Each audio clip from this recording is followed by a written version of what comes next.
இன்றைய முக்கிய செய்திகள். பொச்சின்கி அருகே தான் வாங்கிய 3 ஏக்கர் நிலத்தில் நெற்பயிரிட்டு சாதனை படைத்துள்ளார் விக்டர். நெற்பயிர்களை அறுவடை செய்ய ஆட்கள் கிடைக்காததால் மிகுந்த மனவேதனையில் இருந்த விக்டருக்கு ஆறுதல் அளிக்கும் வகையில் அவரது 2 நூபு நண்பர்கள் அறுவடை செய்ய உதவி செய்தனர்.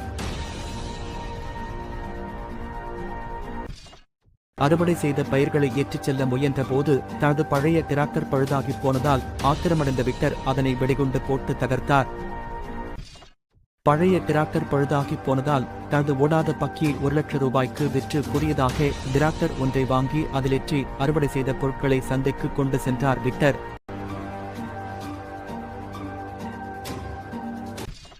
விவசாயத்தில் கிடைத்த அதிகப்படியான வருமானத்தில் தனக்கென்று சொந்தமாக ஒரு ஹெலிகாப்டர் வாங்கி ஏராங்களை சுற்றி பார்த்தார் விக்டர். இத்துடன் இன்றைய பப்ஜி செய்திகள் முடிவடைந்தன. மீண்டும் செய்திகள் எடிட்டிங் செய்த பிறகு அப்லோட் செய்யப்படும். செய்திகளை உடனுக்குடன் தெரிந்து கொள்ள TMID கேமரை ஃபாலோ செய்யுங்கள். நன்றி, வணக்கம்.